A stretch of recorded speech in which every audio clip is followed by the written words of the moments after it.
देखो, एक बिजली का प्रेस, एक बिजली का प्रेस जिसका प्रतिरोध, एक बिजली का प्रेस जिसका प्रतिरोध 44 ओम, 44 ओम, और इसमें बहने वाली धारा का मान, और इसमें बहने वाली धारा का मान 5 एम्पियर है। बहने वाली धारा का मान 5 एम्पियर है। तो प्रेस की सामर्थ्य ज्ञात कीजिए। तो प्रेस की सामर्थ्य ज्ञात कीजिए। तो प्रेस की सामर्थ्य ज्ञात कीजिए। सामर्थ्य निकालना है। प्रेस की सामर्थ्य मतलब शक्ति, यानी कि P का मान, है ना। तो प्रेस का दिया क्या क्या है? प्रतिरोध। प्रतिरोध को किससे लिखते हैं? R से। तो R बराबर लिख लो 44 ओम और I बराबर 5 एम्पीयर। अब क्या बताना है? सामर्थ्य मतलब P का मान। तो सूत्र इसमें क्या लगाओगे? पहले तो मालूम है P बराबर VI, लेकिन हमें यहाँ से V का मान तो मालूम नहीं है, I का पता है और R का पता है। तो अच्छा, ओम का नियम क्या होता है? V बराबर IR, ये सूत्र होता है। तो इसमें V हटाएंगे, V की जगह पर क्या लिखेंगे? IR। तो जो V आया है उसकी जगह पर क्या आ जाएगा? IR। तो IR गुणा I, तो I गुणा I क्या होगा? I square R। तो देखो I का मान कितना है? 5। तो 5 का स्क्वायर होगा, और 5 का स्क्वायर कितना होता है? 25। तो 25 गुणा 44, गुणा कर लोगे इसका? कर लो। 1100, 1100 का व्यवहार हो जाएगा।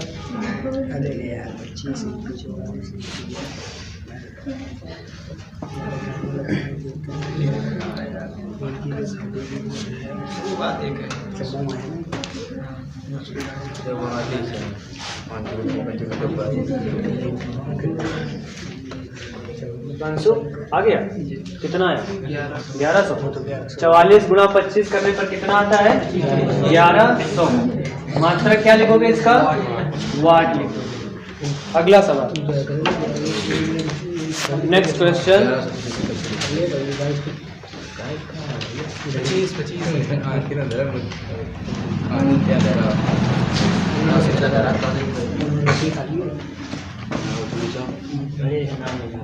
देखो 40 वाट तथा 100 वाट, 40 वाट तथा 100 वाट के दो बल्ब, 40 वाट तथा 100 वाट के दो बल्ब 220 वोल्ट पर कार्य करने के लिए बनाए गए हैं।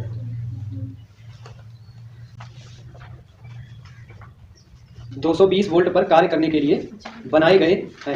220 वोल्ट पर कार्य करने के लिए बनाए गए हैं। आगे देखो, किसके फिलामेंट बल्ब का फिलामेंट कौन सी धातु का बना होता है? टंगस्टन। टंगस्टन का प्रतीक चिन्ह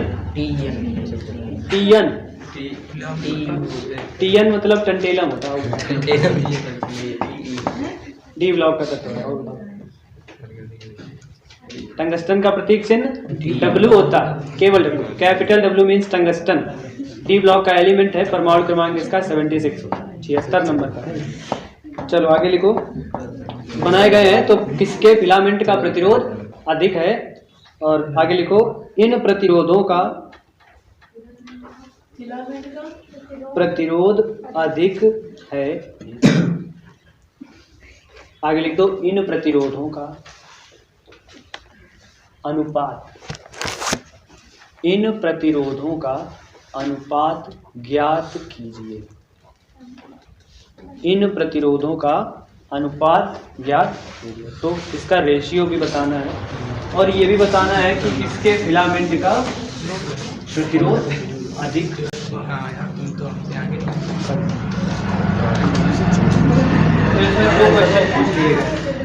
तो पहला क्या क्या दिया है? पहले ये पढ़ लेते हैं। दो बल्ब है कि एक? दो है। तो पहला बल्ब कितने वाट का है? 40 वाट का है। दूसरा बल्ब 100 वाट का है। तो बिल ज्यादा किस में आएगा, 40 वाट का जलाने में कि 100 वाट? 100 वाट वाले में ज्यादा बिल आएगा, है ना। तो 40 वाट और 100 वाट, और दोनों जलाए कितने पर जाते हैं, और कुछ दिया होगा 220 वोल्ट पर, दोनों को 220 वोल्ट देना है। तो V बराबर 220 वोल्ट ही रहेगा। देखो पहले पूछता है कि किस बल्ब के फिलामेंट का प्रतिरोध अधिक, प्रतिरोध किसका ज्यादा है ना। तो हमें ये पता होना चाहिए कि प्रतिरोध का क्षमता से यानी शक्ति से क्या संबंध होता है, कौन सा रिश्ता होता है। तो P बराबर देखो सूत्र क्या होता है, VIP सूत्र, P बराबर VR, है ना। अभी यहाँ पर कहीं प्रतिरोध है नहीं है ना। तो V हटाओ, यहाँ पर प्रतिरोध लाओ, या तो I हटाओ। अपने सवाल में जो दिया है यहाँ पर I का कोई काम है, I का तो कोई काम है नहीं, V का काम है, V दिया गया है ना। तो V की जरूरत पड़ेगी, तो I का काम नहीं है, तो I को हटाना पड़ेगा। तो ओम का नियम क्या होता है, V बराबर IR। तो I बराबर बताओ क्या आ जाएगा, V बटे R। तो I को हटा दो, इसकी जगह क्या लिख दो, V बटे R। तो ये क्या आ जाएगा, V स्क्वायर बटे R। तो P बराबर V स्क्वायर बटे R, है ना। तो प्रतिरोध पूछा गया है किसका अधिक होगा, यानी 40 वाट दिया है हमें। अच्छा, प्रतिरोध का अगर क्षमता से यानी शक्ति से संबंध निकालें तो ये कैसा है, इनवर्सली है, व्युत्क्रमानुपाती। ठीक, व्युत्क्रमानुपाती का मतलब ये हुआ कि जब भी R का मान बढ़ेगा तो P का मान घटेगा, और जब R का मान घटेगा तब P का मान बढ़ेगा। तो सवाल में 40 वाट के और 100 वाट के दो बल्ब हैं, है ना। तो किसका प्रतिरोध ज्यादा होगा, जिसका P कम होगा उसका प्रतिरोध सबसे ज्यादा होगा, उल्टा रिश्ता है ना। तो यहाँ पर जिसका P कम होगा उसका प्रतिरोध ज्यादा होगा। तो पूछा क्या गया है, किसका प्रतिरोध अधिक है, यही तो पूछा गया है।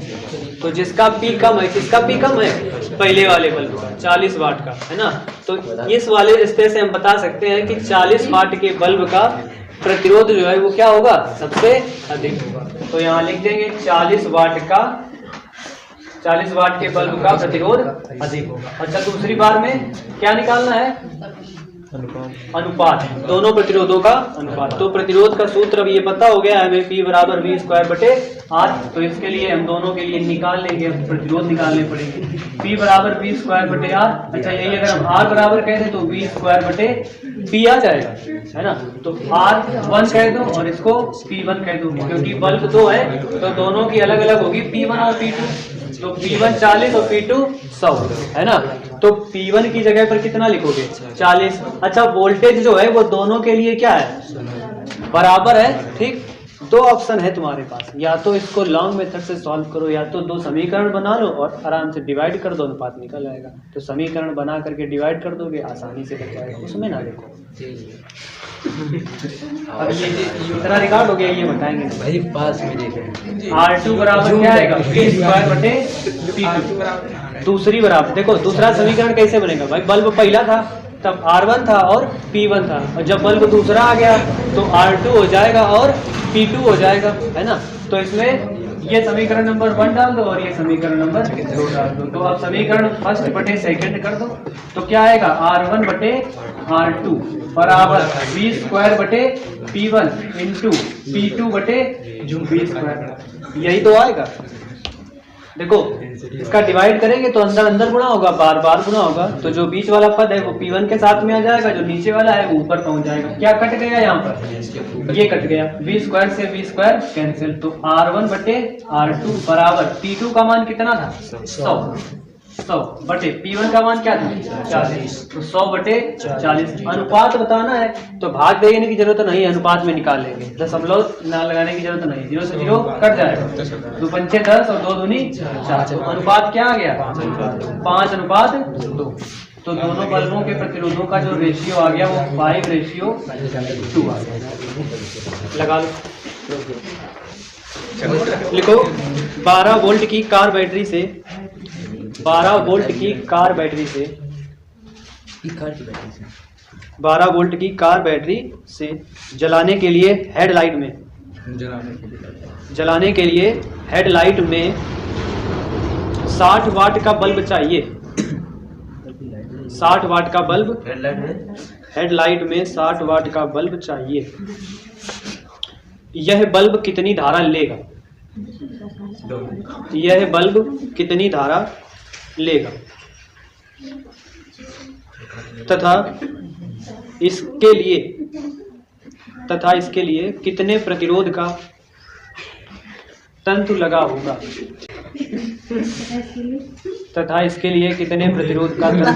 किसके खुशी समारे नहीं आ रहे मने मन में लगते बोले जा रहे हैं। इसके लिए कितने प्रतिरोध का तंतु लगा होगा। हाँ, कितने प्रतिरोध का तंतु लगा होगा। तंतु लगा होगा। तंतु मतलब फिलामेंट। फिलामेंट इंग्लिश वर्ड है, फिलामेंट की हिंदी होती है तंतु। 12 वोल्ट की V बराबर 12 वोल्ट। और क्या दिया है? 60 क्या है? 60 है क्या? P 60 हेडलाइट है। 60 वाट मतलब मान किसका है? P का। शक्ति को लिखते हैं P से, तो P बराबर है 60। अब देखो क्या क्या पूछा है। दो चीजें पूछी गई हैं, हेडलाइट की धारा है ना I बराबर, और क्या पूछा है? प्रतिरोध R बराबर। लगा नहीं पाओगे? V बराबर VI से I निकलेगा और P बराबर V स्क्वायर बटे R से R निकल आएगा कि नहीं? निकाल लगाओ। I बराबर 5 एम्पियर। आर्यन का बिल्कुल सही जवाब।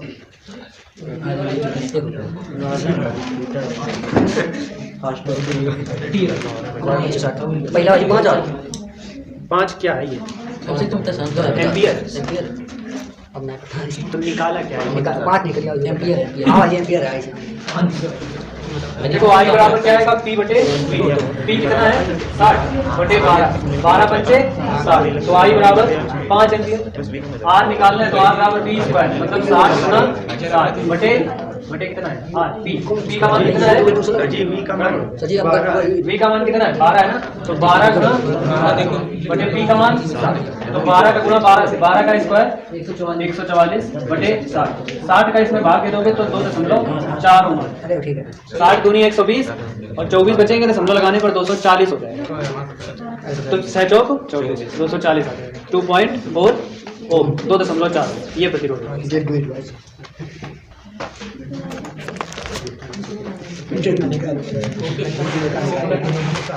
अगला सवाल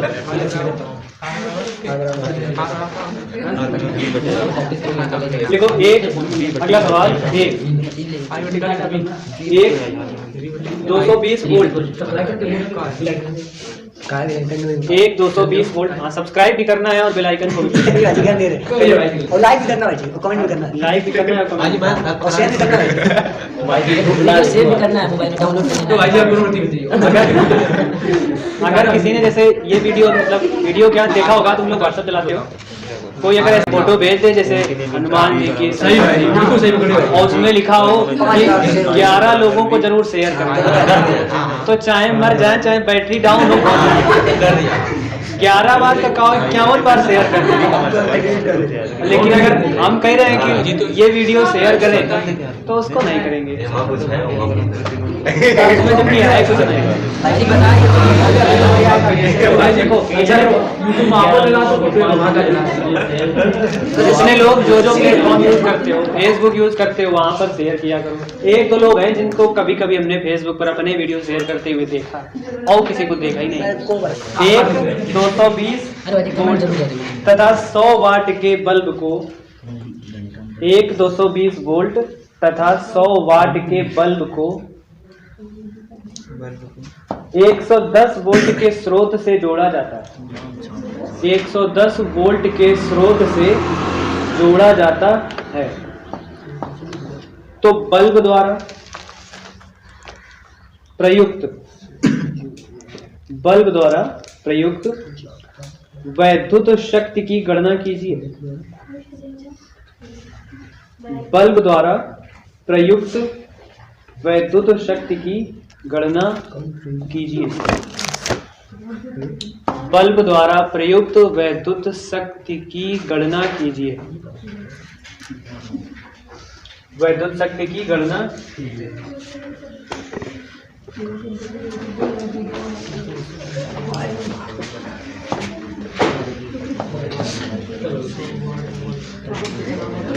देखो कितना क्या दिया गया है,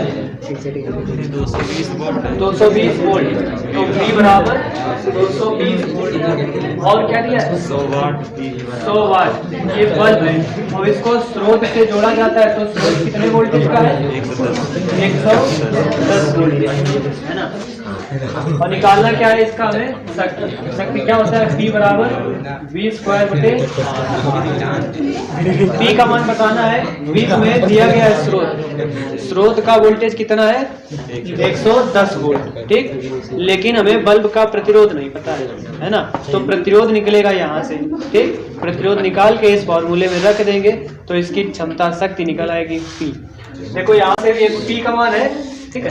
फॉर्मूला उसमें भी यही लगेगा, P बराबर V² बटे R। तो इसमें R बराबर क्या हो जाएगा, V² बटे P हो जाएगा। V कितना है, 220 गुणा 200 बटे P कितना है, 100। तो बटे में 100 आ गया, 0 से 0 कट हो गया। 22 का स्क्वायर 484। तो प्रतिरोध कितना हो गया, 484, ठीक। तो प्रतिरोध का मान यहाँ रख दो उठा करके। V कितना है, 110 और इसका स्क्वायर करोगे तो फिर से क्या करोगे, गुणा 110 है। R कितना आया है, 484। तो इसका इससे अब क्या कर लो, गुणा कर लो। गुणा करने पर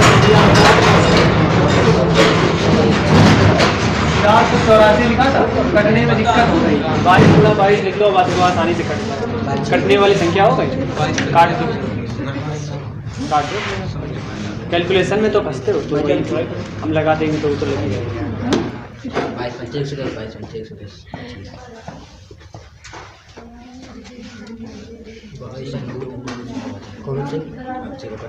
25 22 पंचे 110 और 22 पंचे 110, 2 बार 5 5 आ जाएंगे, तो 5 गुणा 5 पचम 25 हो जाएगा।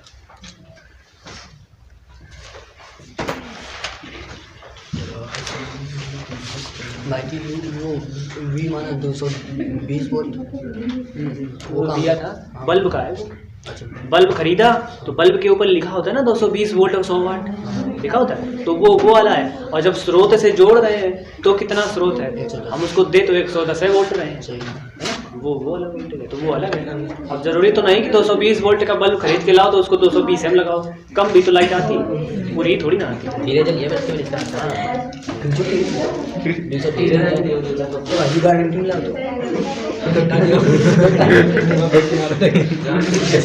अब की बार तुम लेने जाना तो पूछ लेना।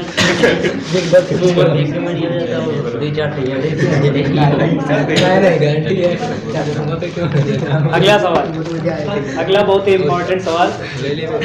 एक तार का प्रतिरोध R ओम है, एक तार का प्रतिरोध R ओम है। काट लेना इसको, 25 आएगा आंसर। ये 5 आएगा यहाँ पर और यहाँ पर भी 5 आएगा, तो 5 गुणा 5 कर लिया ना सबने, 25 लिख लेना, 25 ओम आएगा। सवाल लिखो, एक तार का प्रतिरोध R ओम, R कैपिटल R ओम है। यदि तार को खींचकर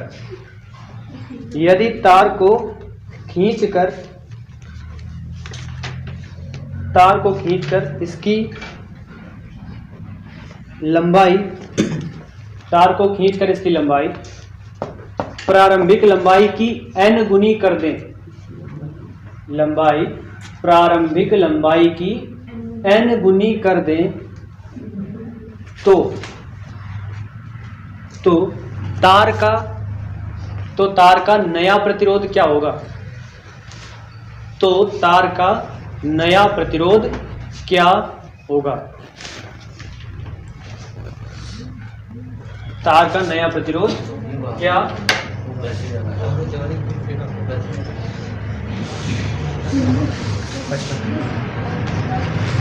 नया प्रतिरोध